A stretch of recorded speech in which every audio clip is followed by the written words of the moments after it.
ਹਾਜ਼ਰ ਹੈ ਜੱਜ ਦਾ ਵਿਚਾਰ। ਸਤਿ ਸ਼੍ਰੀ ਅਕਾਲ ਜੀ, ਤੁਸੀਂ ਪ੍ਰਾਈਮ ਮਿਨਿਸਟਰ ਟੈਲੀਵਿਜ਼ਨ ਦੇਖ ਰਹੇ ਹੋ। ਦੋਸਤੋ, ਮੈਂ ਹਾਂ ਸਵਰਨ ਸਿੰਘ ਟੈਣਾ। ਹਰ ਰੋਜ਼ ਦੀ ਤਰ੍ਹਾਂ ਹੀ ਪ੍ਰੋਗਰਾਮ ਜੱਜ ਦਾ ਵਿਚਾਰ ਲੈ ਕੇ ਹਾਜ਼ਰ ਹਾਂ। ਨਾਲ ਨੇ ਹਰਬੰਥੇ ਨੇ ਜੀ। ਸਤਿ ਸ਼੍ਰੀ ਅਕਾਲ ਟਾਣਾ ਸਾਹਿਬ। ਸਤਿ ਸ਼੍ਰੀ ਅਕਾਲ। ਕੀ ਹਾਲ ਚਾਲ ਨੇ? ਬਹੁਤ ਹੀ ਵਧੀਆ, ਚੜ੍ਹਦੀ ਕਲਾ, ਬੱਲੇ ਬੱਲੇ। ਜ਼ਿੰਦਗੀ ਕਿਵੇਂ ਚੱਲ ਰਹੀ ਹੈ? ਜ਼ਿੰਦਗੀ ਜ਼ਿੰਦਾਬਾਦ। ਟਾਣਾ ਸਾਹਿਬ, ਮੌਸਮ ਕਿੰਨੀ ਕਰਵਟ ਬਦਲ ਗਿਆ? ਕਾਫੀ ਕਰਵਟ ਬਦਲ ਗਿਆ। ਰਾਤ ਦੇ ਵੇਲੇ ਵੀ ਜਲੰਧਰ ਦੇ ਵਿੱਚ ਕਿਣਮਣ ਕਿਣਮਣ ਹੋਈ ਗਈ ਆ ਜੀ। ਮੈਂ 2:30 ਪੌਣੇ 3 ਵਜੇ ਉੱਠਿਆ, ਉਦੋਂ ਵੀ ਕਿਣਮਣ ਜੀ ਹੋਈ ਜਾਵੇ। ਫਿਰ ਮੈਂ 5 ਵਜੇ ਉੱਠਿਆ, ਫਿਰ ਕਿਣਮਣ ਜੀ ਹੋਈ ਜਾਵੇ। ਪੂਰਾ ਦਿਨ ਪੰਜਾਬ ਦੇ ਵੱਖ-ਵੱਖ ਹਿੱਸਿਆਂ ਦੇ ਵਿੱਚ ਲੰਘੇ। ਕੱਲ ਮੀਂਹ ਪਿਆ ਕਈ ਥਾਵਾਂ ਦੇ ਉੱਤੇ, ਕਈ ਥਾਵਾਂ ਤੇ ਹਲਕੀ ਜੀ ਬਾਰਿਸ਼ ਹੋਈ ਹੈ, ਕਈ ਥਾਵਾਂ ਦੇ ਉੱਤੇ ਦਰਮਿਆਨਾ ਜਿਹਾ ਮੀਂਹ ਪਿਆ। ਤੇ ਮੌਸਮ ਵਿਭਾਗ ਨੇ ਗੱਲ ਕਹੀ ਹੈ ਕਿ ਆਉਂਦੇ 24 ਘੰਟੇ ਵੀ ਪੰਜਾਬ ਦੇ ਵਿੱਚ ਬੱਦਲਵਾਈ ਵਾਲਾ ਮੌਸਮ ਰਹਿਣਾ ਤੇ ਕਈ ਥਾਵਾਂ ਦੇ ਉੱਤੇ ਮੀਂਹ ਪੈਣ ਦੀ ਪੂਰੀ ਸੰਭਾਵਨਾ ਹੈ। ਕਣਕ ਸਿੱਲੀ ਹੋ ਗਈ ਹੈ, ਕਣਕ ਗਿੱਲੀ ਹੋ ਗਈ ਹੈ, ਕਈ ਥਾਵਾਂ ਤੇ ਵਿਛ ਗਈ ਹੈ। ਨੁਕਸਾਨ ਕਿਸਾਨੀ ਦਾ ਕਾਫੀ ਹੋਇਆ ਜੀ। ਬਿਲਕੁਲ ਸਹੀ। ਹੋਰਾਂ ਦੇ ਲਈ ਇਹ ਮੌਸਮ ਔਸਮ ਹੋ ਸਕਦਾ ਹੈ, ਪਰ ਪੁੱਛ ਕੇ ਵੇਖੋ ਉਹਨਾਂ ਕਿਸਾਨਾਂ ਨੂੰ, ਉਹਨਾਂ ਪਰਿਵਾਰਾਂ ਨੂੰ ਜਿਨ੍ਹਾਂ ਦੀ ਜਾਨ ਤੇ ਬਣੀ ਹੋਈ ਹੈ ਕਿ ਕੁਦਰਤ ਕਿਉਂ ਇੰਨੀ ਕਹਿਰਵਾਨ ਹੁੰਦੀ ਜਾ ਰਹੀ ਹੈ। ਸਰਕਾਰਾਂ ਤਾਂ ਸੀਗੀਆਂ ਹੀ, ਪਰ ਹੁਣ ਕੁਦਰਤ ਵੀ ਉਹਨਾਂ ਨਾਲ ਰਲ ਗਈ ਲੱਗਦੀ ਹੈ। ਸੋ ਖੈਰ, ਆਪਾਂ ਚੱਜ ਦੇ ਵਿਚਾਰ ਦੀ ਸਾਂਝ ਪਾਉਣੀ। ਚੱਜ ਦੇ ਵਿਚਾਰ ਨੂੰ ਸਾਂਝਾ ਕਰਨ ਤੋਂ ਪਹਿਲਾਂ ਮੈਂ ਤੁਹਾਨੂੰ ਇੱਕ ਨਿੱਕੀ ਜਿਹੀ ਕਹਾਣੀ ਸੁਣਾਉਣਾ। ਜ਼ਰੂਰ। ਕਈ ਬੰਦੇ ਕਹਿ ਦਿੰਦੇ ਆ ਵੀ ਖੇਤੀ ਕਾਨੂੰਨ ਤਾਂ ਜਿਹੜੇ ਆ ਉਹ ਠੀਕ ਹੀ ਹੋਣੇ ਆ, ਇਹ ਤਾਂ ਜੀ ਐਵੇਂ ਉੱਥੇ ਬਾਰਡਰਾਂ ਦੇ ਉੱਤੇ ਬੈਠੇ ਆ। ਉਹਨਾਂ ਲੋਕਾਂ ਦੇ ਨਾ ਪੱਲੇ ਪਾਉਣ ਵਾਲੀ ਆ ਇੱਕ ਕਹਾਣੀ। ਜੇ ਉਹਨਾਂ ਨੂੰ ਸਮਝ ਆ ਗਈ ਤਾਂ ਸ਼ਾਇਦ ਉਹ ਤੁਰ ਪੈਣ। ਕਹਿੰਦੇ ਵੀ ਨਾ, ਇੱਕ ਖੇਤ ਦਾ ਮਾਲਕ ਜਿਹੜਾ ਕਿ ਮੱਕੀ ਦੇ ਖੇਤ ਦਾ ਮਾਲਕ ਸੀਗਾ, ਤੇ ਉਹ ਬਾਂਦਰਾਂ ਨੂੰ ਭਜਾਉਂਦਾ ਹੁੰਦਾ ਸੀਗਾ। ਬਾਂਦਰ ਉਹ ਤੋਂ ਬੜੇ ਪਰੇਸ਼ਾਨ ਸੀ। ਉਹ ਬਾਂਦਰਾਂ ਨੂੰ ਆਪਦੇ ਖੇਤ ਦੇ ਵਿੱਚ ਵੜਨ ਨਹੀਂ ਸੀ ਦਿੰਦਾ। ਤੇ ਬਾਂਦਰ ਵੀ ਇਹ ਗੱਲ ਕਿਹਾ ਕਰਨ ਵੀ ਕਿਤੇ ਇਹ ਬੰਦਾ ਮਰ ਜੇ ਨਾ ਫੇਰ ਗੱਲ ਬਣ ਜੇ, ਜੇ ਇਹ ਬੰਦਾ ਹੋਵੇ ਹੀ ਨਾ ਤੇ ਗੱਲ ਬਣ ਜੇ। ਕਹਿੰਦੇ ਵੀ ਫਿਰ ਨਾ ਉਸ ਬੰਦੇ ਦੀ ਮੌਤ ਹੋ ਗਈ, ਭਾਵੇਂ ਬਿਮਾਰ ਹੋ ਗਿਆ ਜਾਂ ਕੋਈ ਵੀ ਕਾਰਨ ਬਣ ਗਿਆ।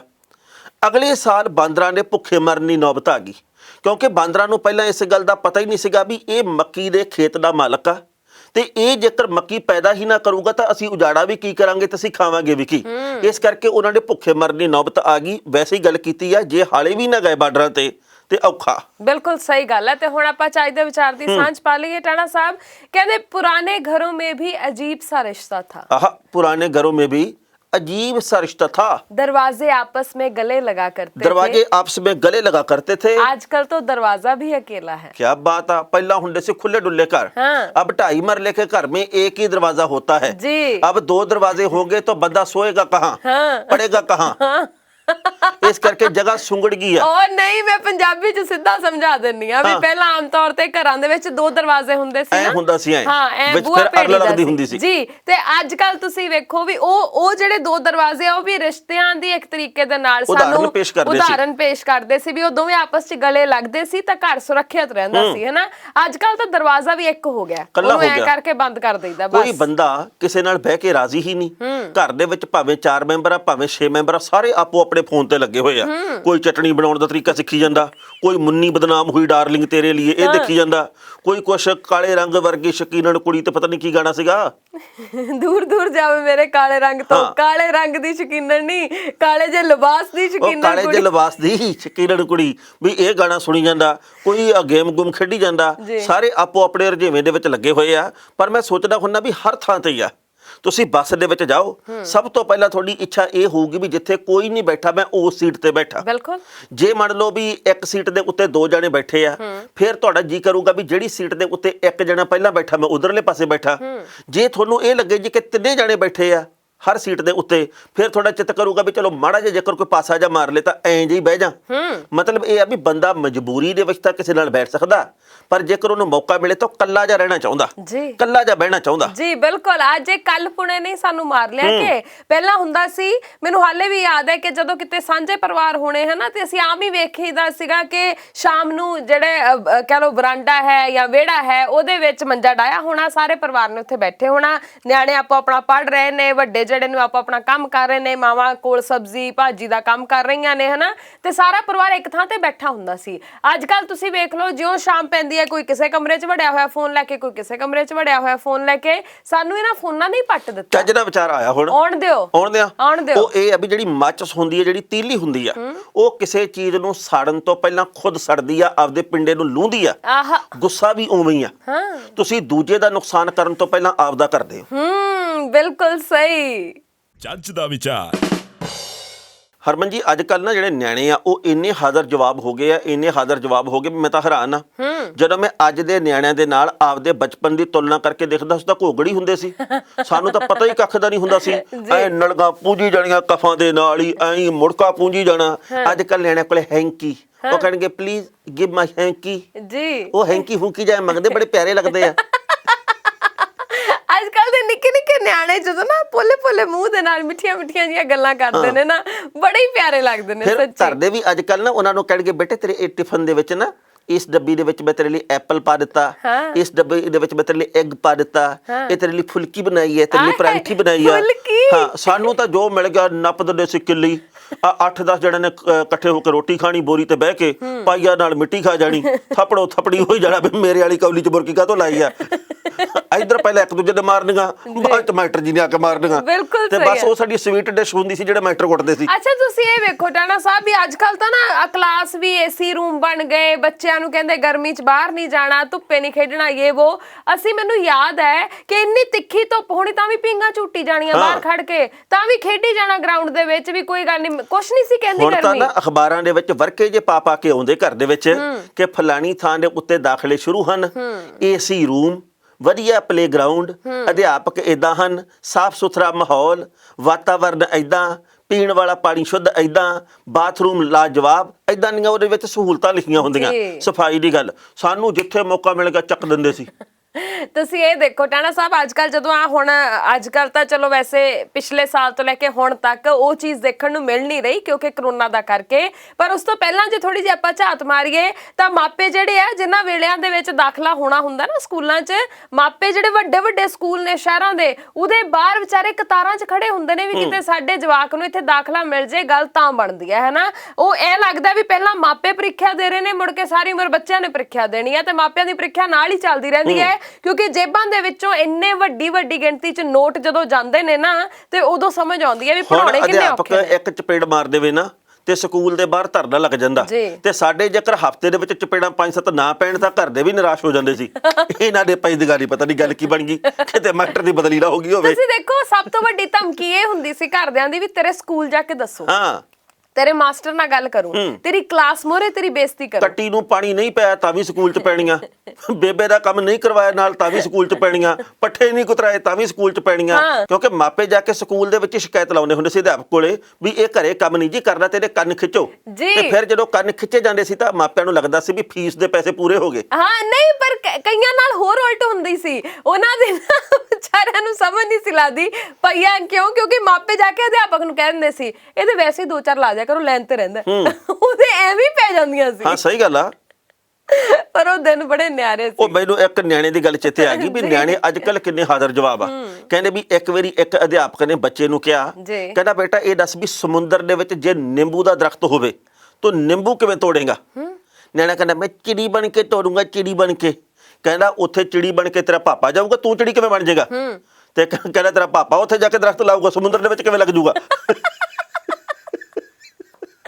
ਬੱਚੇ ਸੱਚੀ ਮੰਨ ਕੇ ਸੱਚੇ, ਪਰ ਅੱਜਕੱਲ ਵਾਲੇ ਬਹੁਤ ਹਾਜ਼ਰ ਜਵਾਬ ਨੇ। ਬਿਲਕੁਲ ਸਹੀ ਗੱਲ ਆ। ਪਰ ਟਾਣਾ ਸਾਹਿਬ ਹੁਣ ਆਪਾਂ ਇੱਕ ਸਿਆਣੀ ਜੀ ਗੱਲ ਕਰ ਲਈਏ। ਅੱਛਾ, ਇਹ ਸਿਆਣੀਆਂ ਨਹੀਂ ਸੀ, ਇਹ ਬਚਪਨ ਦੀਆਂ ਯਾਦਾਂ, ਜੀਵਨ ਦੇ ਝਰੋਖੇ ਦੇ ਵਿੱਚੋਂ, ਤਾਕੀ ਦੇ ਵਿੱਚੋਂ ਪਛਾਣ ਨੂੰ ਝਾਕ ਕੇ ਵੇਖਿਆ। ਨਹੀਂ ਅੰਤ ਦੇ ਵਿੱਚ ਦਾ ਕਹਾਣੀ ਦਾ ਇੱਕ ਸਿੱਖਿਆ ਹੁੰਦੀ ਹੈ ਨਾ, ਹੁਣ ਇੱਕ ਸਿੱਖਿਆ ਦਾ ਇੱਕ ਗੱਲ ਆਪਾਂ ਕਰ ਲਈਏ। ਹੋ ਸਕਦਾ ਪਹਿਲਾਂ ਵੀ ਇਹ ਗੱਲ ਕੀਤੀ ਹੋਵੇ ਸਾਂਝੀ, ਅੱਜ ਦੁਬਾਰਾ ਤੋਂ ਕਰਦੇ ਹਾਂ। ਕਹਿੰਦੇ ਇੱਕ ਘਰ ਦੇ ਵਿੱਚ ਇੱਕ ਚੂਹਾ ਰਹਿੰਦਾ ਸੀ, ਖੁੱਡ ਦੇ ਵਿੱਚ। ਇੱਕ ਘਰ ਦੇ ਵਿੱਚ ਇੱਕ ਚੂਹਾ ਰਹਿੰਦਾ ਸੀ ਹਨਾ, ਇੱਕ ਖੁੱਡ ਦੇ ਵਿੱਚ। ਉਹਨੇ ਇੱਕ ਦਿਨ ਵੇਖਿਆ ਵੀ ਜਿਹੜਾ ਘਰ ਦਾ ਮਾਲਕ ਤੇ ਮਾਲਕਣ ਨੇ ਉਹ ਇੱਕ ਥੈਲੇ ਦੇ ਵਿੱਚੋਂ ਇੱਕ ਚੀਜ਼ ਕੱਢੀ ਜਾਂਦੇ ਨੇ।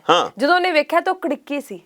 ਉਹ ਬੜਾ ਘਬਰਾ ਗਿਆ ਵੀ ਹੁਣ ਕੀ ਕਰਾਂਗੇ। ਉਹ ਜੀ ਫਟਾਫਟ ਉੱਥੋਂ ਨਿਕਲ ਕੇ ਤੇ ਉਹ ਗਿਆ ਉੱਥੇ ਕੁੱਕੜ ਦੇ ਕੋਲ। ਉਹਨ ਜਾ ਕੇ ਕਹਿੰਦਾ ਵੀ ਕੁੱਕੜਾ ਗੱਲ ਹੈਗੀ ਏਦਾਂ, ਕੜਿੱਕੀ ਆ ਗਈ ਹੈ ਤੇ ਕੰਮ ਔਖਾ ਹੋ ਜਾਣਾ। ਕੁੱਕੜ ਕਹਿੰਦਾ ਲੈ ਮੈਂ ਕੀ ਲੈਣਾ ਦੇਣਾ, ਤੂੰ ਸੋਚ ਕੀ ਕਰਨਾ, ਮੈਨੂੰ ਕੋਈ ਅਸਰ ਨਹੀਂ ਹੋਣਾ। ਉਸ ਵਾਰ ਉਹ ਚਲ ਗਿਆ ਕਬੂਤਰ ਕੋਲੇ। ਕਬੂਤਰ ਨੂੰ ਕਹਿੰਦਾ ਕਬੂਤਰਾ ਕੜਿੱਕੀ ਆ ਗਈ ਆ। ਉਹ ਕਹਿੰਦਾ ਲੈ ਮੇਰੇ ਕੋਲੇ ਖੰਭ ਹੈਗੇ ਆ, ਤੂੰ ਪਾਗਲ ਆ, ਮੈਂ ਕੀ ਲੈਣਾ ਦੇਣਾ, ਤੂੰ ਵੇਖ ਕੀ ਕਰਨਾ। ਉਸ ਤੋਂ ਬਾਅਦ ਜਦੋਂ ਵਿਚਾਰਾ ਉੱਥੋਂ ਵੀ ਨਿਰਾਸ਼ ਹੋ ਗਿਆ, ਉਹ ਚਲ ਗਿਆ ਬੱਕਰੇ ਦੇ ਕੋਲ। ਬੱਕਰੇ ਨੂੰ ਜਾ ਕੇ ਕਹਿੰਦਾ ਬੱਕਰਿਆ ਕੜਿੱਕੀ ਆ ਗਈ ਹੈ, ਹੁਣ ਸੋਚਣਾ ਚਾਹੀਦਾ ਕੁਛ। ਬੱਕਰਾ ਹੱਸ ਕੇ ਲੋਟ-ਪੋਟ ਹੋ ਗਿਆ, ਕਹਿੰਦਾ ਕਿੱਡਾ ਪਾਗਲ ਆ ਤੂੰ, ਮੈਨੂੰ ਕੀ ਫਰਕ ਪੈਂਦਾ, ਇਹ ਤੂੰ ਵੇਖ ਤੇ ਤੇਰਾ ਕੰਮ ਜਾਣੇ। ਚਲੋ ਜੀ ਇੰਨੀ ਦੇਰ ਨੂੰ ਜਿਹੜਾ ਚੂਹਾ ਆ ਉਹ ਵਾਪਸ ਜਾਣ ਦੀ ਤਿਆਰੀ ਕਰਨ ਲੱਗ ਗਿਆ।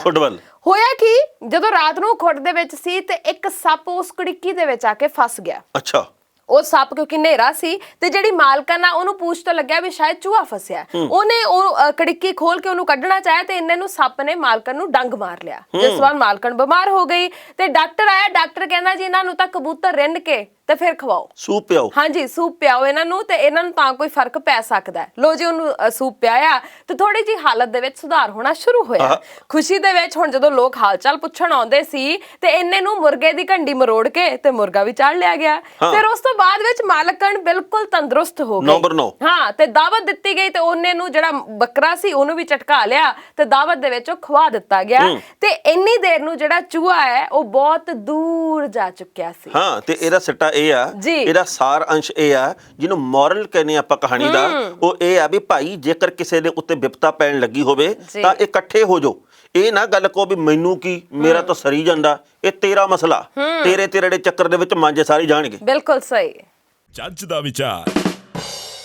ਟਾਣਾ ਸਾਹਿਬ, ਕਰੋਨਾ ਮਹਾਮਾਰੀ ਆਪਣੇ ਪੈਰ ਫੈਲਾਉਂਦੀ ਜਾ ਰਹੀ ਹੈ। ਇਹ ਜਿਹੜੀ ਦੂਜੀ ਲਹਿਰ ਆਈ ਹੈ ਇਹਨੇ ਵਾਕਈ ਲੋਕਾਂ ਨੂੰ ਇੱਕ ਵਾਰ ਫਿਰ ਤੋਂ ਡਰਾ ਦਿੱਤਾ ਹੈ। ਪਰ ਇਹ ਡਰਾ ਦਿੱਤਾ ਵੀ ਵੈਸੇ ਕੌਮਿਆਂ ਦੇ ਵਿੱਚ ਹੀ ਹੈ, ਕਿਉਂਕਿ ਸਾਰੇ ਨਹੀਂ ਡਰਦੇ। ਨਹੀਂ, ਹੋਰ ਗੱਲ ਦੱਸਦਾ, ਡਰਦੇ ਤਾਂ ਸਾਰੇ ਨਹੀਂ, ਇਹ ਤਾਂ ਪਤਾ। ਲੋਕ ਮਾਸਕ ਨਹੀਂ ਪਹਿਨਦੇ ਵੱਡੀ ਗਿਣਤੀ ਦੇ ਵਿੱਚ, ਇਹ ਵੀ ਪਤਾ। ਲੋਕ ਸਵਾਲ ਜਵਾਬ ਕਰਦੇ ਆ, ਕੁਝ ਕੁ ਵਾਜਬ ਕੁਝ ਕੁ ਗੈਰ ਵਾਜਬ, ਇਹ ਵੀ ਗੱਲ ਸਹੀ ਹੈ। ਪਰ ਲੰਘੇ ਕੱਲ ਭਾਰਤ ਦੇ ਪ੍ਰਧਾਨ ਮੰਤਰੀ ਨੇ ਦੇਸ਼ ਦੇ ਨਾਂ ਸੰਬੋਧਨ ਕੀਤਾ। ਉਹਨਾਂ ਨੇ 8:30 ਵਜੇ ਸੰਬੋਧਨ ਕੀਤਾ, ਜਿਹੜੇ ਵੇਲੇ ਉਹ ਨੋਟਬੰਦੀ ਕਰਦੇ ਹੁੰਦੇ ਆ। ਉਦੋਂ ਫਿਰ ਨਾ ਦੇਸ਼ ਵਾਸੀਆਂ ਨੇ ਸੁਣਿਆ ਤੇ ਨਵੀਂ ਗੱਲ ਕੋਈ ਲੱਭੀ ਨਹੀਂ।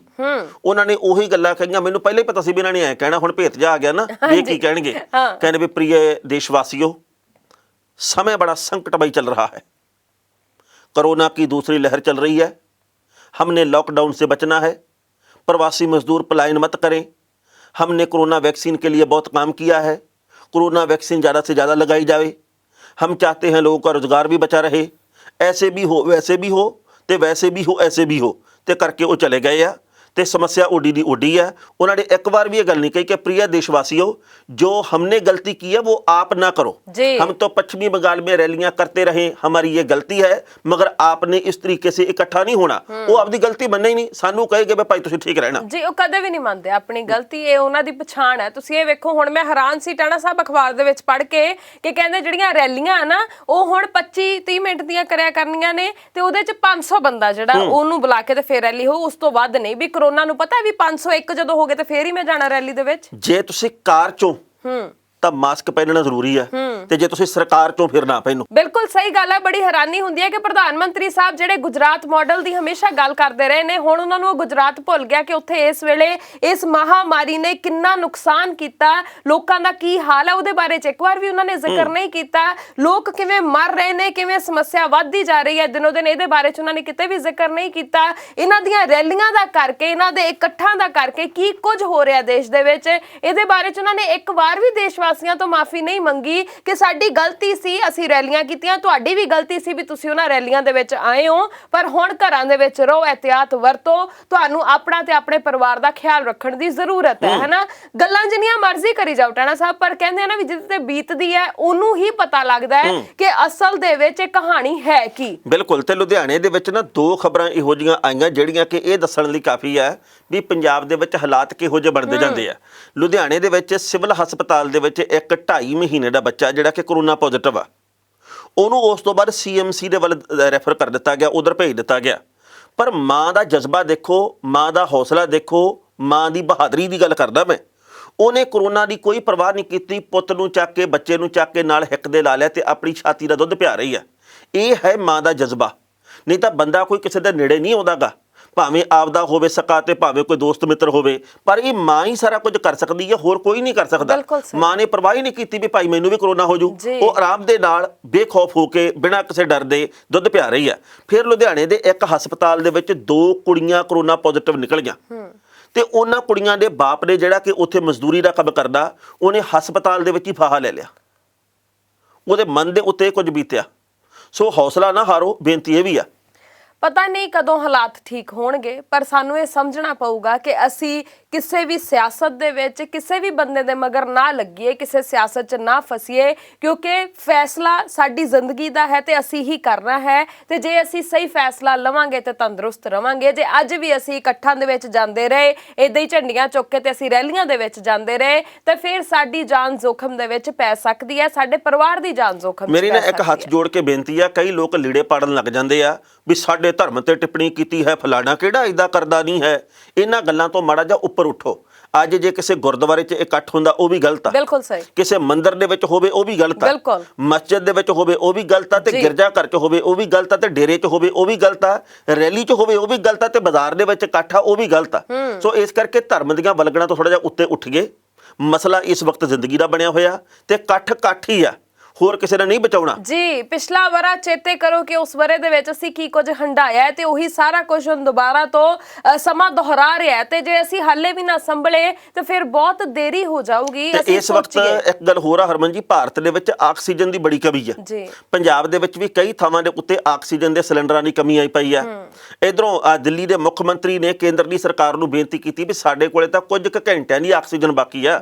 ਹਸਪਤਾਲਾਂ ਵਿੱਚੋਂ ਲਗਾਤਾਰ ਫੋਨ ਦੀਆਂ ਟੱਲੀਆਂ ਵੱਜਦੀਆਂ ਬਈ ਸਾਡੇ ਕੋਲੇ ਤਾਂ 24 ਘੰਟੇ ਦੀ ਆਕਸੀਜਨ ਰਹਿ ਗਈ, ਕੋਈ ਕਹਿੰਦਾ 48 ਘੰਟੇ ਦੀ ਆ, ਕੋਈ ਕਹਿੰਦਾ 20 ਘੰਟੇ ਦੀ ਰਹਿ ਗਈ, ਕੋਈ ਕਹਿੰਦਾ 5 ਘੰਟੇ ਦੀ ਰਹਿ ਗਈ ਆ। ਇਸ ਕਰਕੇ ਸਾਨੂੰ ਆਕਸੀਜਨ ਚਾਹੀਦੀ ਆ।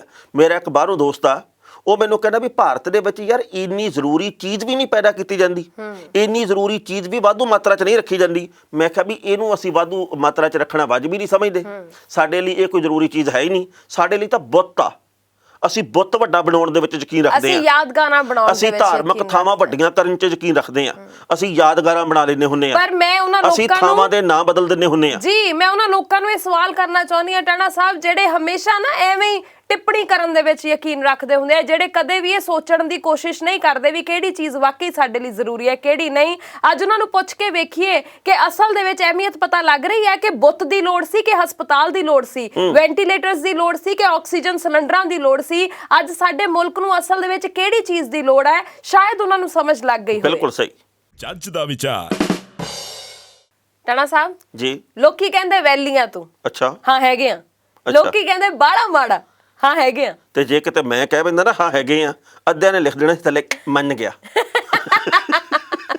ਨਹੀਂ, ਮੈਂ ਤਾਂ ਗਾਣੇ ਦੇ ਬੋਲ ਸਾਂਝੇ ਕੀਤੇ ਆ। ਅੱਜ ਕੱਲ ਇਹ ਜਿਹਦਾ ਗਾਣਾ ਹੈ ਉਹਦਾ ਨਾਮ ਬੜਾ ਚਰਚਾ ਦੇ ਵਿੱਚ ਹੈ। ਹਾਂ। ਤੇ ਇਹ ਤਾਂ ਗੱਲ ਸੱਚੀ ਵੀ ਆ। ਜੇਕਰ ਨਿਯਮਾਂ ਨੂੰ ਸਿੱਕੇ ਦੇ ਉੱਤੇ ਟੰਗਿਆ ਜਾਊਗਾ ਤਾਂ ਫਿਰ ਚਰਚਾ ਇਦਾਂ ਹੀ ਖਬਰਾਂ ਦੇ ਵਿੱਚ ਹੁੰਦੀ ਆ। ਕਿਉਂਕਿ ਪਿਛਲੇ ਦਿਨੀ ਲੁਧਿਆਣੇ ਦੀ ਜੇਲ੍ਹ ਦੇ ਵਿੱਚ ਗਾਇਕ ਕਰਨ ਔਜਲਾ ਗਿਆ ਸੀ। ਦੇਖੋ, ਕਰਨ ਔਜਲਾ ਦਾ ਮੈਂ ਇਹਦੇ ਵਿੱਚ ਭੋਰਾ ਕਸੂਰ ਨਹੀਂ ਮੰਨਦਾ, ਨਾ ਉਹਦਾ ਕਸੂਰ ਇਸ ਮਾਮਲੇ 'ਚ ਹੈਗਾ। ਬਾਕੀ ਗੱਲਾਂ ਕੋਈ ਐਵੇਂ ਕਰੀ ਜਾਵੇ ਉਹ ਗੱਲ ਵੱਖਰੀ ਹੈ, ਪਰ ਮੈਂ ਮੰਨਦਾ ਕਿ ਕਰਨ ਔਜਲੇ ਦਾ ਕਸੂਰ ਨਹੀਂ ਆ। ਕਰਨ ਔਜਲਾ ਗਿਆ ਜੇਲ੍ਹ ਦੇ ਵਿੱਚ, ਉਹਨੂੰ ਜੇਲ੍ਹ ਦੇ ਵਿੱਚ ਬਹੁਤ ਵੱਡੀਆਂ ਸਹੂਲਤਾਂ ਦਿੱਤੀਆਂ ਗਈਆਂ। ਉਹਨੂੰ VVIP ਟ੍ਰੀਟਮੈਂਟ ਜਿਹਨੂੰ ਕਹਿੰਦੇ ਉਹ ਦਿੱਤਾ ਗਿਆ, ਕਿਉਂਕਿ ਉਹਨੂੰ ਜਿਪਸੀ ਆ ਜਿਹੜੀ ਉਹ ਐਸਕੌਰਟ ਕਰਕੇ ਲੈ ਕੇ ਗਈ ਆ। ਉਹਨੂੰ ਆਲੇ ਦੁਆਲੇ ਉਹਦੇ ਗਨਮੈਨ ਲਾਏ ਗਏ ਆ। ਸਿੱਧਾ ਉਹ ਸੁਪਰਡੈਂਟ ਦੇ ਕਮਰੇ ਦੇ ਵਿੱਚ ਜਾ ਰਿਹਾ, ਉੱਥੇ ਜਾ ਕੇ ਉਹਨੂੰ ਖਾਣ ਪੀਣ ਦੀਆਂ ਪੂਰੀਆਂ ਚੀਜ਼ਾਂ। ਜਿਹੜਾ ਜੇਲ੍ਹ ਪ੍ਰਬੰਧ ਇੱਕ ਵੀ ਗੱਡੀ ਅੰਦਰ ਨਹੀਂ ਜਾਣ ਦਿੰਦਾ, ਤੇ ਜੇਕਰ ਕੋਈ ਬੰਦਾ ਆਪਦੇ ਕਿਸੇ ਜੀ ਨੂੰ ਮਿਲਣ ਗਿਆ ਹੋਵੇ ਜਿਹੜਾ ਜੇਲ੍ਹ 'ਚ ਬੰਦ ਹੈ, ਉਹਦੀ 3600 ਵਾਰੀ ਤਲਾਸ਼ੀ ਲੈਂਦੇ ਆ, ਵੀ ਬੂਟ ਦੀ ਵੀ ਤਲਾਸ਼ੀ ਲੈਂਦੇ, ਅੱਡਾ ਵੀ ਦੇਖਦੇ, ਤਲਾ ਦੇਖਦੇ ਵੀ ਇਹਦੇ ਵਿੱਚ ਕੁਝ ਲੁਕੋ ਕੇ ਤਾਂ ਨਹੀਂ ਲਿਆਇਆ। ਸੋ ਉੱਥੇ ਜਦੋਂ ਕਰਨ ਔਜਲੇ ਦਾ ਕਾਫਲਾ ਗਿਆ ਤਾਂ ਕਿਸੇ ਨੇ ਕੋਈ ਪਰਵਾਹ ਨਹੀਂ ਕੀਤੀ। ਹੌਲੀ ਹੌਲੀ ਇਹ ਗੱਲ ਹੈ ਜਿਹੜੀ ਉਹ ਪੰਜਾਬ ਦੇ ਜੇਲ੍ਹ ਮੰਤਰੀ ਤੱਕ ਪਹੁੰਚ ਗਈ। ਜੇਲ੍ਹ ਮੰਤਰੀ ਨੇ ਇਸ ਮਾਮਲੇ ਦੀ ਪੜਤਾਲ ਸ਼ੁਰੂ ਕਰਵਾਈ ਬਈ ਕਰਨ ਔਜਲਾ ਦੀ ਇੰਨੀ ਮਹਿਮਾਨ ਨਵਾਜ਼ੀ ਜੇਲ੍ਹ ਦੇ ਵਿੱਚ ਕਿਉਂ ਕੀਤੀ ਗਈ, ਸਿਲਫੋ ਸਿਲਫੀ ਉੱਥੇ ਕਿਹੜੀ ਗੱਲੋਂ ਹੋਈ ਆ।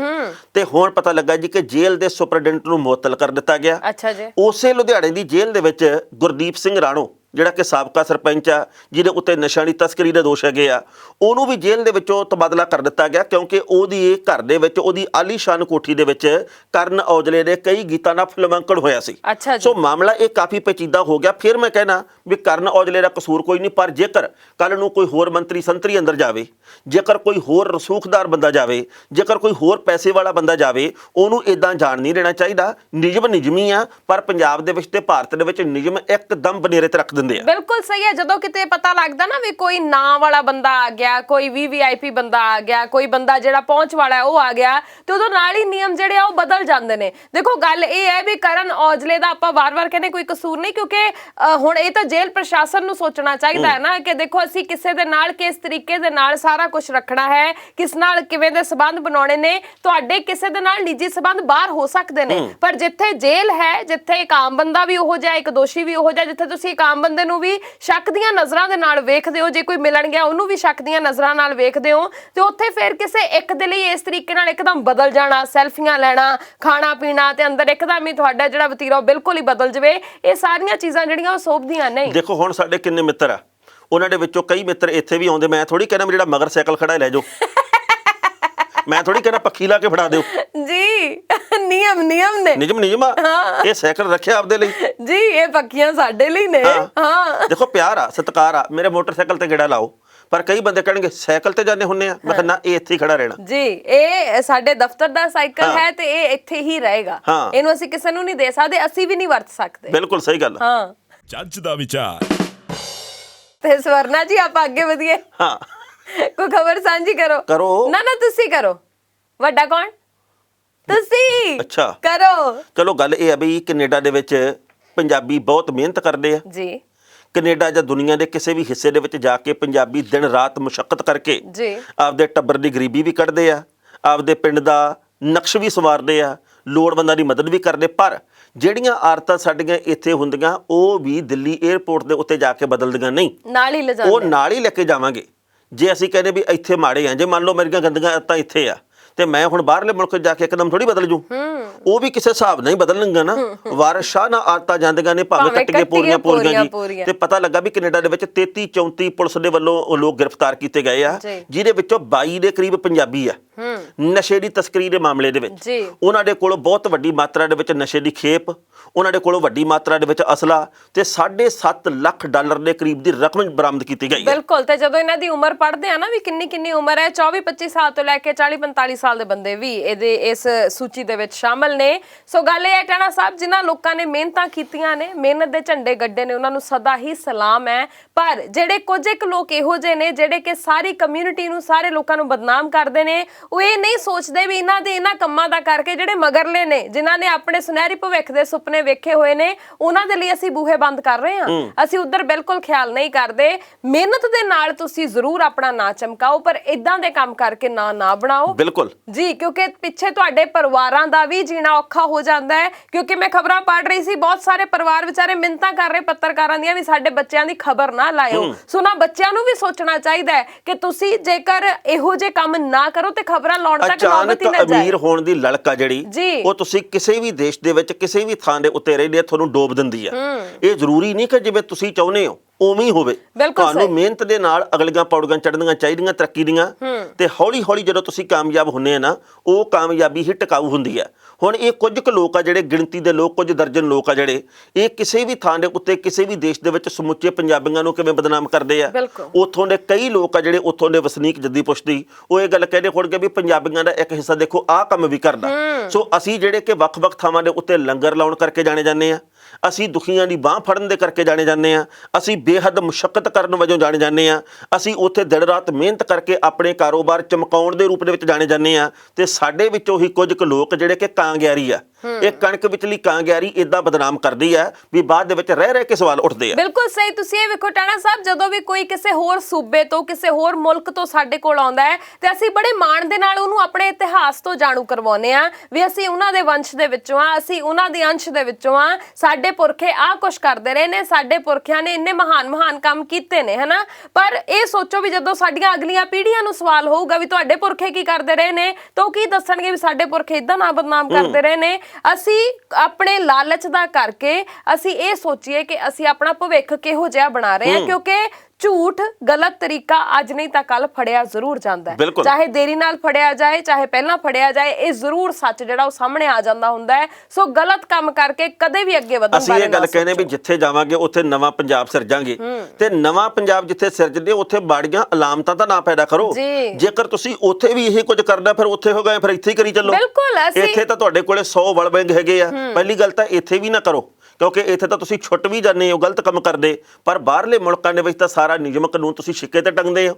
ਸ਼ਰਮ ਆਉਣੀ ਚਾਹੀਦੀ ਆ। ਤੁਹਾਨੂੰ ਇੰਨੇ ਸੋਹਣੇ ਮੁਲਕ 'ਚ ਜਾਣ ਦਾ ਮੌਕਾ ਮਿਲ ਗਿਆ, ਉੱਥੇ ਤੁਹਾਨੂੰ ਸ਼ਖਸੀ ਆਜ਼ਾਦੀ ਹੈਗੀ ਆ, ਤੁਹਾਨੂੰ ਤਰੱਕੀ ਕਰਨ ਦੇ ਬਹੁਤ ਸਾਰੇ ਮੌਕੇ ਮਿਲਦੇ ਆ, ਪਰ ਤੁਸੀਂ ਫੇਰ ਨਹੀਂ ਕਿਤੇ ਕਰਨ ਨੂੰ ਹਟਦੇ। ਬਿਲਕੁਲ, ਅਸੀਂ ਕਹਿੰਦੇ ਆ ਬਾਹਰਲੇ ਮੁਲਕ ਜਿਹੜੇ ਉਹ ਸਵਰਗ ਨੇ। ਸਵਰਗ ਸਾਡਾ ਪੰਜਾਬ ਵੀ ਸੀ, ਸਾਡੀਆਂ ਇਹਨਾਂ ਹਰਕਤਾਂ ਨੇ ਹੀ ਸਾਡੇ ਪੰਜਾਬ ਦਾ ਨਾਂ ਵੀ ਬਦਨਾਮ ਕੀਤਾ, ਤੇ ਹੁਣ ਜਿਨ੍ਹਾਂ ਮੁਲਕਾਂ ਨੂੰ ਅਸੀਂ ਸਵਰਗ ਕਹਿੰਦੇ ਆ, ਅਸੀਂ ਉਹਨਾਂ ਨੂੰ ਵੀ ਨਰਕ ਬਣਾਉਣ ਤੇ ਤੁਲੇ ਹੋਏ ਆ। ਇਹ ਕੰਮ ਨਾ ਕਰੀਏ, ਬਿਲਕੁਲ ਨਾ ਕਰੀਏ, ਕਿਉਂਕਿ ਅਸੀਂ ਹੀ ਇਮੀਗ੍ਰੇਸ਼ਨਸ ਨੂੰ, ਅਸੀਂ ਹੀ ਜਿਹੜੇ ਉੱਚ ਅਧਿਕਾਰੀ ਹੈ ਵੱਖ-ਵੱਖ ਮੁਲਕਾਂ ਦੇ, ਉਹਨਾਂ ਨੂੰ ਸਿਖਾਇਆ ਵੀ ਅਸੀਂ ਆਹ ਕੁਝ ਵੀ ਕਰ ਲੈਂਦੇ ਆ, ਤੇ ਫਿਰ ਜਦੋਂ ਤੁਹਾਡੀਆਂ ਕੀਤੀਆਂ ਜਿਹੜੇ ਮਗਰਲੇ ਨੇ ਉਹਨਾਂ ਨੂੰ ਭੁਗਤਣੀਆਂ ਪੈਂਦੀਆਂ ਨਾ, ਫਿਰ ਪਤਾ ਲੱਗਦਾ ਹੈ ਵੀ ਨਿਯਮ ਔਖੇ ਕਿਉਂ ਹੋ ਰਹੇ ਨੇ ਤੇ ਕਿਵੇਂ ਫਿਰ ਆਪਣੇ ਸੁਪਨੇ ਪੂਰੇ ਹੋਣਗੇ। ਬਿਲਕੁਲ ਸਹੀ। ਜੱਜ ਦਾ ਵਿਚਾਰ। ਟਾਣਾ ਸਾਹਿਬ, ਕੱਲ ਤੋਂ ਸੋਸ਼ਲ ਮੀਡੀਆ ਦੇ ਉੱਪਰ ਇੱਕ ਪੋਸਟ ਬਹੁਤ ਜ਼ਿਆਦਾ ਅੱਗੇ ਤੋਂ ਅੱਗੇ ਵਧ ਰਹੀ ਹੈ। ਉਹ ਹੈ ਆਈਜੀ ਕੁੰਵਰ ਵਿਜੇ ਪ੍ਰਤਾਪ ਸਿੰਘ ਹੋਰਾਂ ਦੇ ਨਾਲ ਜੁੜੀ ਹੋਈ, ਜਿਹੜੇ ਕਿ ਉਹਨਾਂ ਨੇ ਖੁਲਾਸੇ ਕੀਤੇ ਨੇ, ਜਿਹੜੀਆਂ ਗੱਲਾਂ ਦਾ ਉਹਨਾਂ ਨੇ ਜ਼ਿਕਰ ਕੀਤਾ ਹੈ ਕਿ ਕੀ ਕੁਝ ਉਹਨਾਂ ਨੂੰ ਹੰਡਾਉਣਾ ਪਿਆ, ਤੇ ਸਭ ਕੁਝ ਦੇ ਵਿੱਚ ਐਚਐਸ ਫੂਲਕਾ ਹੋਰਾਂ ਦਾ ਨਾਂ ਵੀ ਸਾਹਮਣੇ ਆਇਆ। ਦੇਖੋ, ਕੁੰਵਰ ਵਿਜੇ ਪ੍ਰਤਾਪ ਹੋਰਾਂ ਨੇ ਅਸਤੀਫਾ ਦਿੱਤਾ, ਉਹ ਕੈਪਟਨ ਹੋਰਾਂ ਨੇ ਮਨਜ਼ੂਰ ਕਰ ਲਿਆ। ਉਸ ਤੋਂ ਬਾਅਦ ਉਹਨਾਂ ਨੇ ਕਈ ਟੀਵੀ ਚੈਨਲਾਂ ਦੇ ਉੱਤੇ ਮੁਲਾਕਾਤ ਕੀਤੀ ਆ, ਉਹਦੇ ਵਿੱਚੋਂ ਕੁਝ ਕੁ ਅੰਸ਼ ਆ ਜਿਹੜੇ ਉਹ ਵਾਇਰਲ ਹੋਏ ਆ। ਉਹ ਇਹ ਗੱਲ ਕਹਿੰਦੇ ਜੀ ਕਿ ਜਿਹੜੇ ਸਰਕਾਰੀ ਵਕੀਲ ਆ ਨਾ, ਇਹਨਾਂ ਦੀ ਇੱਕ ਦਿਨ ਦੀ ਜਿਹੜੀ ਫੀਸ ਆ ਉਹ ਮੇਰੀ 3 ਸਾਲ ਦੀ ਤਨਖਾਹ ਤੋਂ ਵੱਧ ਹੁੰਦੀ ਸੀ।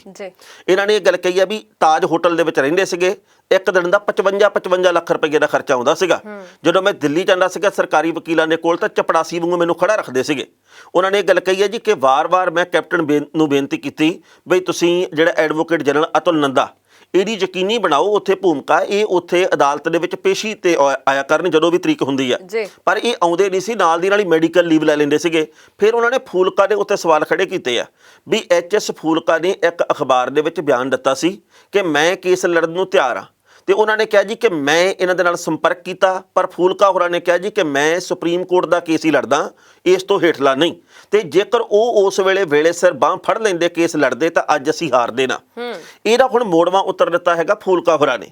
ਉਹ ਕਹਿੰਦੇ ਵੀ ਮੈਂ ਬਹੁਤਾ ਵਿਸਥਾਰ ਦੇ ਵਿੱਚ ਤਾਂ ਜਾਣਾ ਨਹੀਂ, ਮੈਂ ਬਹਿਸ ਨਹੀਂ ਕਰਨੀ, ਮੈਂ ਝਗੜਾ ਨਹੀਂ ਕਰਨਾ, ਇਹਦੇ ਨਾਲ ਮੁਲਜ਼ਮਾਂ ਨੂੰ ਤੇ ਵਿਰੋਧੀ ਪਾਰਟੀਆਂ ਨੂੰ ਲਾਭ ਹੋਊਗਾ ਵੀ ਆਪਸ ਦੇ ਵਿੱਚ ਗੁੱਥਮ ਗੁੱਥਾ ਹੋਈ ਜਾਂਦੇ। ਪਰ ਗੱਲ ਇਹ ਹੈ ਵੀ ਮੈਂ ਤਾਂ ਕੇਸ ਅੱਜ ਵੀ ਲੜਨ ਨੂੰ ਤਿਆਰ ਆ, ਪਰ ਮੈਂ ਸੁਪਰੀਮ ਕੋਰਟ ਦੇ ਲੜਦਾ, ਤੇ ਮੈਂ ਹਰ ਥਾਂ ਦੇ ਉੱਤੇ ਸਹਿਯੋਗ ਦੇਣ ਦੀ ਕੋਸ਼ਿਸ਼ ਵੀ ਕੀਤੀ। ਇੱਕ ਪੀੜਤ ਟੱਬਰ ਦਾ ਇੱਕ ਜੀ ਮੇਰੇ ਕੋਲੇ ਆਇਆ ਸੀਗਾ ਦਸਤਾਵੇਜ਼ ਲੈ ਕੇ, ਤੇ ਮੈਂ ਉਹਨਾਂ ਨੂੰ ਪੁੱਛਿਆ ਵੀ ਹਾਂ ਤੁਸੀਂ ਆਪਦਾ ਵਕੀਲ ਕਿਉਂ ਬਦਲਣਾ ਚਾਹੁੰਦੇ ਆ, ਤੇ ਉਹਨੇ ਇਹ ਗੱਲ ਕਹੀ ਜੀ ਕਿ ਸਾਨੂੰ ਤਾਂ ਕੁੰਵਰ ਵਿਜੇ ਪ੍ਰਤਾਪ ਹੋਰਾਂ ਨੇ ਕਿਹਾ। ਤੇ ਉਹ ਕਹਿੰਦੇ ਮੈਂ ਕੁੰਵਰ ਵਿਜੇ ਪ੍ਰਤਾਪ ਨੂੰ ਫੋਨ ਕੀਤਾ, ਤੇ ਉਹ ਕਹਿੰਦੇ ਵੀ ਤੁਹਾਨੂੰ ਕਰਨਾ ਤੇ ਅਸੀਂ ਉਹ ਵਕੀਲ ਬਦਲਣਾ। ਤੇ ਕਹਿੰਦੇ ਮੈਂ ਉਹਨੂੰ ਕਿਹਾ ਵੀ ਮੈਂ ਤਾਂ ਰਾਜਨੀਤਿਕ ਧਿਰ ਦੇ ਵਿੱਚ ਵੀ ਰਿਹਾ, ਤੇ ਇਹ ਗਲਤ ਪ੍ਰਭਾਵ ਜਾਂਦਾ, ਤੇ ਜਿਹੜਾ ਵਕੀਲ ਹੈਗਾ ਇਹ ਵਕੀਲ ਠੀਕ ਆ, ਇਹ ਵਕੀਲ ਗਲਤ ਨਹੀਂ ਹੈਗਾ। ਉਹ ਕਹਿੰਦੇ ਵੀ ਇਸ ਵਕਤ ਇੱਕ ਦੂਜੇ ਦੇ ਉੱਤੇ ਇਲਜ਼ਾਮ ਮੜਨ ਦੀ ਲੋੜ ਨਹੀਂ ਹੈਗੀ, ਤੇ ਕੁੰਵਰ ਵਿਜੇ ਪ੍ਰਤਾਪ ਹੋਰੀ ਆਪਣਾ ਕੰਮ ਠੀਕ ਤਰੀਕੇ ਨਾਲ ਕਰਨ, ਤੇ ਮੈਂ ਆਪਦਾ ਕਰੀ ਜਾਣਾ, ਤੇ ਬਾਕੀ ਆਪਣਾ ਕਰਨ। ਤੇ ਇਸ ਵਕਤ ਜ਼ਰੂਰਤ ਇਸ ਗੱਲ ਦੀ ਆ ਕਿ ਇਨਸਾਫ ਮਿਲੇ।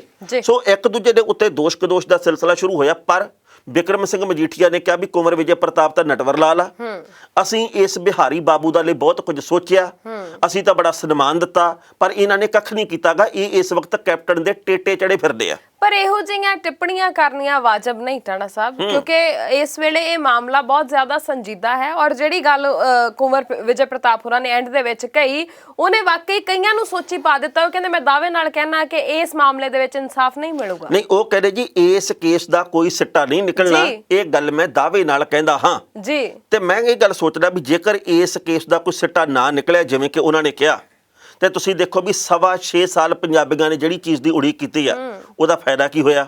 ਸਰਕਾਰ ਬਦਲਤੀ ਪੰਜਾਬੀਆਂ ਨੇ, ਉਹਦਾ ਫਾਇਦਾ ਕੀ ਹੋਇਆ? ਬਰਗਾੜੀ ਵਾਲਾ ਮੋਰਚਾ ਲਾਇਆ, ਉਹਦਾ ਫਾਇਦਾ ਕੀ ਹੋਇਆ? ਹੁਣ ਤੱਕ ਕਈਆਂ ਦੇ ਉੱਤੇ ਦੋਸ਼ਾਂ ਦੀ ਵਾਛੜ ਹੋਈ, ਉਹਦਾ ਫਾਇਦਾ ਕੀ ਹੋਇਆ?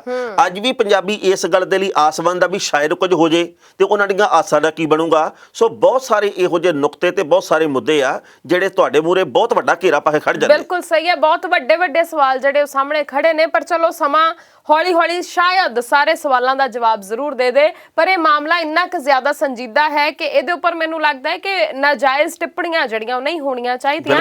ਹਰ ਇੱਕ ਬੰਦਾ ਤਨਦੇਹੀ ਦੇ ਨਾਲ ਆਪਣਾ ਕੰਮ ਕਰੇ, ਜੋ ਸਹੀ ਹੈ ਉਹਨੂੰ ਲੋਕਾਂ ਦੇ ਅੱਗੇ ਜ਼ਰੂਰ ਰੱਖਿਆ ਜਾਏ। ਜੱਜ ਦਾ ਵਿਚਾਰ। ਟਾਣਾ ਸਾਹਿਬ ਹੁਣ ਆਪਾਂ ਕਿਸਾਨੀ ਸੰਘਰਸ਼ ਦੀ ਬਾਤ ਪਾ ਲਈਏ। ਦੇਖੋ ਇਸ ਵੇਲੇ ਜਿਸ ਤਰੀਕੇ ਦੇ ਨਾਲ ਬੀਬੀਆਂ ਨੇ ਆਪਣੀ ਭੂਮਿਕਾ ਅਦਾ ਕੀਤੀ ਹੈ ਉਹਦੇ ਲਈ ਉਹਨਾਂ ਸਾਰਿਆਂ ਨੂੰ ਸਲਾਮ ਕਰਨੀ ਬਣਦੀ ਹੈ, ਕਿਉਂਕਿ ਆਪਾਂ ਜਾਣਦੇ ਹਾਂ ਵਾਢੀਆਂ ਦਾ ਕੰਮ ਚੱਲ ਰਿਹਾ ਹੈ, ਕਣਕ ਜਿਹੜੀ ਹੈ ਉਹਨੂੰ ਮੰਡੀਆਂ ਦੇ ਵਿੱਚ ਵੇਚਣ ਦਾ ਕੰਮ ਚੱਲ ਰਿਹਾ ਹੈ। ਸੋ ਇਸ ਦਾ ਕਰਕੇ ਜਿਹੜੇ ਕਿਸਾਨ ਨੇ ਉਹ ਬਹੁਤ ਹੀ ਵੱਡੀ ਗਿਣਤੀ ਦੇ ਵਿੱਚ ਬਾਰਡਰਾਂ ਤੋਂ ਵਾਪਸ ਆਏ ਨੇ ਆਪਣੇ ਕੰਮ ਨਿਬੇੜਨ ਦੇ ਲਈ। ਕੋਈ ਵੀ ਅੰਦੋਲਨ ਹੋਵੇ ਜੀ, ਉਹ ਊਰਜਾਵਾਨ ਲੋਕਾਂ ਦੇ ਨਾਲ ਸਿਰੇ ਚੜ੍ਹਦਾ। ਥੱਕੇ ਹਾਰੇ ਹੰਭੇ ਤੇ ਨਿਰਾਸ਼ ਲੋਕਾਂ ਦਾ ਕੋਈ ਅੰਦੋਲਨ ਨਹੀਂ ਹੁੰਦਾ, ਉਹਨਾਂ ਦੇ ਲਈ ਮੰਜਾ ਹੁੰਦਾ ਤੇ ਉਹਨਾਂ ਲਈ ਉਲਾਂਭੇ ਤੇ ਨਖਰੇ ਹੁੰਦੇ ਆ। ਜਿਹੜੇ ਥੱਕੇ ਹਾਰੇ ਹੰਭੇ ਲੋਕ ਆ ਉਹ ਹੁਣ ਵੀ ਇਹੀ ਗੱਲਾਂ ਕਰਦੇ ਆ, ਕੋਈ ਫਾਇਦਾ ਨਹੀਂ ਹੋਣਾ, ਆ ਮੰਨਣ ਵਾਲੀ ਜਿਣਸ ਥੋੜੀ ਇਹ, ਉਹ ਇਹ ਨਹੀਂ ਮੰਨਦਾ। ਉਹ ਭਰਾਵਾ 4.5 ਮਹੀਨੇ ਹੋ ਗਏ ਬੈਠਿਆਂ ਨੂੰ, ਉੱਥੇ ਫਾਇਦਾ ਕੀ ਨਿਕਲਿਆ? ਵੀ ਫਾਇਦਾ ਨੂੰ ਉੱਥੇ ਆਪਾਂ ਕੋਈ ਕਾਰੋਬਾਰ ਕਰਨ ਗਏ ਆ, ਆਪਾਂ ਤਾਂ ਹਕੂਮਤ ਨੂੰ ਝੁਕਾਉਣ ਗਏ ਆ, ਤੇ ਜੇ ਉਹਦੇ ਝੁਕਣ ਤੋਂ ਪਹਿਲਾਂ ਆਪਾਂ ਆਪ ਹੀ ਝੁਕ ਗਏ ਤੇ ਫਿਰ ਉੱਥੇ ਬੈਠੇ ਕਿਹੜੀ ਗੱਲੋਂ ਸੀ? ਬਿਲਕੁਲ ਸਹੀ ਗੱਲ ਹੈ। ਪਰ ਬੀਬੀਆਂ ਨੇ ਜਿਸ ਤਰੀਕੇ ਦੇ ਨਾਲ ਆਪਣੇ ਕਹਿ ਲੋ ਘਰ ਵਾਲਿਆਂ ਨੂੰ, ਬੱਚਿਆਂ ਨੂੰ, ਬਾਪ ਨੂੰ ਜਾਂ ਜੋ ਵੀ ਰਿਸ਼ਤਾ ਹੋਏਗਾ ਉਹਨਾਂ ਨੂੰ ਕਿਹਾ ਵੀ ਕੋਈ ਗੱਲ ਨਹੀਂ, ਤੁਸੀਂ ਪੰਜਾਬ ਦੇ ਵਿੱਚ ਆਪਣੇ ਕੰਮ ਨਿਬੇੜੋ, ਜਦ ਤੱਕ ਅਸੀਂ ਤੁਹਾਡੀ ਥਾਂ ਦੇ ਉੱਪਰ ਮੋਰਚੇ ਦੇ ਉੱਪਰ ਡਟ ਕੇ ਬੈਠੀਆਂ ਹਾਂ। ਉਹ ਸਾਰੀਆਂ ਬੀਬੀਆਂ ਨੂੰ ਵੇਖ ਕੇ ਸੱਚੀ ਇੱਕ ਵਾਰ ਫਿਰ ਤੋਂ ਜੋਸ਼ ਦੇ ਨਾਲ ਮਨ ਭਰ ਜਾਂਦਾ ਹੈ। ਇੱਕ ਵਾਰ ਫਿਰ ਤੋਂ ਇਹ ਲੱਗਦਾ ਕਿ ਨਹੀਂ, ਜਦ ਤੱਕ ਇਹ ਰੂਹਾਂ ਜਿਉਂਦੀਆਂ ਨੇ, ਜਦ ਤੱਕ ਇਹ ਲੋਕ ਆਪਣੇ ਹੱਕਾਂ ਦੀ ਲੜਾਈ ਲੜਦੇ ਰਹਿਣਗੇ, ਉਦੋਂ ਤੱਕ ਕੁਝ ਵੀ ਡਾਵਾਡੋਲ ਨਹੀਂ ਹੋਏਗਾ, ਹੱਕ ਜ਼ਰੂਰ ਮਿਲਣਗੇ ਤੇ ਮਿਲਣ ਵੀ। ਅਸੀਂ ਇਹਦੀ ਕਾਮਨਾ ਕਰਦੇ ਹਾਂ ਜਿਹੜੀਆਂ ਭੈਣਾਂ ਦੇ ਵੱਲੋਂ ਇਸ ਵਕਤ ਮੋਰਚਾ ਸੰਭਾਲਿਆ ਗਿਆ, ਉਹਨਾਂ ਦਾ ਸ਼ੁਕਰੀਆ ਦਿਲੀ ਤੌਰ ਦੇ ਉੱਤੇ। ਜਿਹੜੇ ਨੌਜਵਾਨ, ਜਿਹੜੇ ਬਜ਼ੁਰਗ, ਜਿਹੜੇ ਹੋਰ ਲੋਕ ਬੈਠੇ ਆ, ਉਹਨਾਂ ਸਾਰਿਆਂ ਦੀ ਸੋਚ ਨੂੰ ਸਲਾਮ ਆ। ਪਰ ਗੱਲ ਇਹ ਆ ਵੀ ਇਸ ਵਕਤ ਵਾਢੀ ਦਾ ਕੰਮ ਸਿਖਰ ਦੇ ਉੱਤੇ ਆ। ਹੁਣ ਕੁਝ ਕੁ ਕਾਫਲੇ ਮਾਲਵਾ ਖਿੱਤੇ ਦੇ ਵਿੱਚੋਂ ਜਾਣੇ ਸ਼ੁਰੂ ਵੀ ਹੋ ਗਏ ਆ, ਜਿਨ੍ਹਾਂ ਨੇ ਆਪਣੀ ਕਣਕ ਸੰਭਾਲ ਲਈ, ਉਹਨਾਂ ਨੇ ਫੇਰ ਚਾਲੇ ਪਾਤੇ ਆ। ਕਈ ਸੰਭਾਲ ਰਹੇ ਆ, ਹਫ਼ਤੇ ਤੱਕ ਚਲੇ ਜਾਣਗੇ। ਮਤਲਬ ਇਹ ਆ ਵੀ ਬਾਰਡਰਾਂ ਦੇ ਉੱਤੇ ਇੱਕ ਵਾਰ ਫੇਰ ਜਿਹੜੀ ਆ ਉਹ ਏਕਤਾ, ਉਹ ਸਮੂਹਿਕਤਾ, ਉਹ ਇਕੱਠਤਾ ਦੇਖਣ ਨੂੰ ਮਿਲੂਗੀ। ਜਿਹੜੇ ਲੋਕ ਐਵੇਂ ਕਰੀ ਜਾਂਦੇ ਕੁਛ ਨਹੀਂ ਹੋਣਾ, ਐ ਨਹੀਂ ਹੋਣਾ, ਫਲਾਂ ਹੋਣਾ, ਉਹਨਾਂ ਲੋਕਾਂ ਨੂੰ ਤੁਸੀਂ ਪਰੇ ਕਰ ਦਿਓ।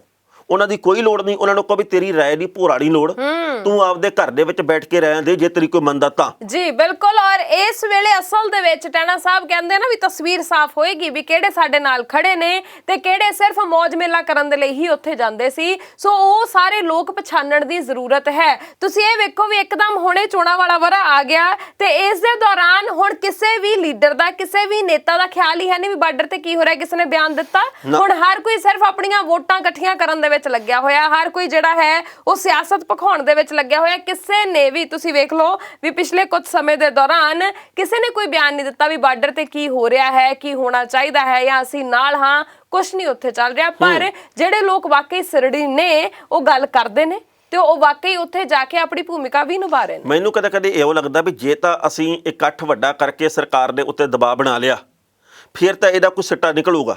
ਤੇ ਜੇਕਰ ਆਪਾਂ ਇਹ ਖਿੰਡੇ ਜੇ ਰਹੇ ਨਾ ਵੀ ਭਾਈ ਇਧਰਲੇ ਪਾਸੇ ਕਾਮਰੇਡਾਂ ਦੀ ਲੜਾਈ ਪਾ ਲਈ, ਵੀ ਭਾਈ ਕਾਮਰੇਡ ਐਂ ਬੈਠੇ ਹਨ, ਕੁਝ ਕੁ ਕਹਿ ਦਿੰਦੇ ਵੀ ਭਾਈ ਇੱਥੇ ਸਿੱਖ ਬੈਠੇ ਹਨ, ਇਹ ਫਲਾਣਿਆਂ ਨੂੰ ਤਾਂ ਕੋਲੇ ਨਹੀਂ ਆਉਣ ਦਿੰਦੇ, ਕੋਈ ਇਸ ਮੁੱਦੇ ਨੂੰ ਦਲਿਤ ਭਾਈਚਾਰੇ ਨਾਲ ਜੋੜੀ ਜਾਂਦਾ ਤੇ ਕੋਈ ਰਾਜਨੀਤਿਕ ਰੰਗ ਚਾੜੀ ਜਾਂਦਾ ਇਹਨਾਂ ਦੇ ਉੱਤੇ। ਸੋ ਇਸ ਕਰਕੇ ਇਹ ਵਰਗ ਵੰਡ ਨਹੀਂ ਕਰਨੀ ਚਾਹੀਦੀ। ਲੋੜ ਤਾਂ ਇਸ ਵਕਤ ਸਿਰਫ ਇੱਕੋ ਹੀ ਆ ਵੀ ਅਸੀਂ ਜਿੱਤ ਗਏ ਜੀ, ਤੇ ਜਿੱਤਣ ਦੇ ਲਈ ਏਕਤਾ ਬੜੀ ਜ਼ਰੂਰੀ ਆ। ਤੇ ਏਕਤਾ ਦੇ ਵਿੱਚ ਜੇਕਰ ਕੋਈ ਢਿੱਕਾ ਪੈਦਾ ਹੁੰਦਾ ਤੇ ਫਿਰ ਸਾਡੇ ਪਿੰਡ ਪੱਲੇ ਕੱਖ ਨਹੀਂ ਪੈਣਾ। ਜੀ ਸਾਨੂੰ ਸਾਰਿਆਂ ਨੂੰ ਆਪਣੀ ਈਗੋ ਪਾਸੇ ਰੱਖ ਕੇ ਤੇ ਫਿਰ ਕੁਝ ਸੋਚਣਾ ਚਾਹੀਦਾ ਹੈ। ਸਾਡੀ ਹਉਮੈ ਨੂੰ ਜੇ ਅਸੀਂ ਪਾਸੇ ਰੱਖਾਂਗੇ ਤਾਂ ਹੀ ਕੁਝ ਸੋਚਾਂਗੇ, ਨਹੀਂ ਤਾਂ ਜੇ ਅਸੀਂ ਇਹਨਾਂ ਗੱਲਾਂ ਦੇ ਵਿੱਚ ਹੀ ਉਲਝੇ ਰਹੇ ਨਾ ਵੀ ਲੈ ਫਲਾਣੇ ਨੇ ਕਿਹੜਾ ਸੱਦਿਆ, ਫਲਾਣੇ ਨੇ ਕਿਹੜਾ ਕਿਹਾ, ਜਾਂ ਉਹਨੇ ਤਾਂ ਮੈਨੂੰ ਆਹ ਕਹਿ ਕੇ ਉੱਥੋਂ ਤੋਰਤਾ, ਜਾਂ ਉਹਨੇ ਤਾਂ ਮੈਨੂੰ ਆਹ ਕਹਿ ਦਿੱਤਾ, ਤੇ ਫਿਰ ਕੁਝ ਨਹੀਂ ਪੱਲੇ ਪੈਣਾ। ਸਾਰੀਆਂ ਚੀਜ਼ਾਂ ਪਾਸੇ ਰੱਖੋ, ਏਕੇ ਦੀ ਗੱਲ ਕਰੋ। ਸੋ ਬਾਕੀ ਫਿਲਹਾਲ ਦੇ ਲਈ ਅਸੀਂ ਹੁਣ ਪ੍ਰੋਗਰਾਮ ਤੇ ਜੇ ਕਿਸੇ ਨੂੰ ਵੀ ਲੱਗਦਾ ਵੀ ਭਾਈ ਉੱਥੇ ਗਲਤ ਹੋ ਰਿਹਾ, ਉੱਥੇ ਕੁਛ ਨਹੀਂ ਹੋ ਰਿਹਾ, ਉੱਥੇ ਰਾਜਨੀਤੀ ਬਹੁਤ ਹੋਈ ਆ, ਇਹ ਅੰਦੋਲਨ ਗਲਤ ਹੱਥਾਂ ਵਿੱਚ ਚਲਾ ਗਿਆ, ਤਾਂ ਬੇਨਤੀ ਇਹ ਆ ਵੀ ਉਹ ਉਹਦਾ ਮੰਜਾ ਚੱਕੇ ਤੇ ਉੱਥੇ ਹਫਤਾ ਲਾ ਕੇ ਆਵੇ, ਸਾਰਾ ਮਾਹੌਲ ਦੇਖ ਕੇ ਤੇ ਫਿਰ ਉਹ ਆਪਦਾ ਵੇਰਵਾ ਪੇਸ਼ ਕਰੇ। ਤੇ ਘਰ ਦੇ ਵਿੱਚ ਬੈਠ ਕੇ ਕੂਲਰ ਜਾਂ ਪੱਖਾ ਚਲਾ ਕੇ ਜਾਂ ਏਸੀ ਚਲਾ ਕੇ ਬਿਲਕੁਲ ਰਾਏ ਨਹੀਂ ਲੈਣੀ। ਬਿਲਕੁਲ ਸਹੀ। ਸੋ ਬਾਕੀ ਪ੍ਰੋਗਰਾਮ ਨੂੰ ਸਮੇਟਦੇ ਆਂ, ਜਾਣਦਾ ਹੋ ਗਿਆ ਵੇਲਾ। ਆਪਣੀ ਪ੍ਰਤੀਕਿਰਿਆ ਜ਼ਰੂਰ ਸਾਡੇ ਤਾਈਂ ਪਹੁੰਚਾਇਓ। ਦੋਵਾਂ ਦੇ ਇਜਾਜ਼ਤ, ਸਤਿ ਸ਼੍ਰੀ ਅਕਾਲ। ਤੁਸੀਂ ਵੇਖਦੇ ਰਹੋ ਪ੍ਰਾਈਮ ਏਸ਼ੀਆ ਟੀਵੀ, ਤੁਹਾਡਾ ਆਪਣਾ ਤੁਹਾਡੇ ਲਈ। ਉਹ ਵੀ ਹਾਜ਼ਰ ਹੈ ਜੱਜ ਦਾ ਵਿਚਾਰ।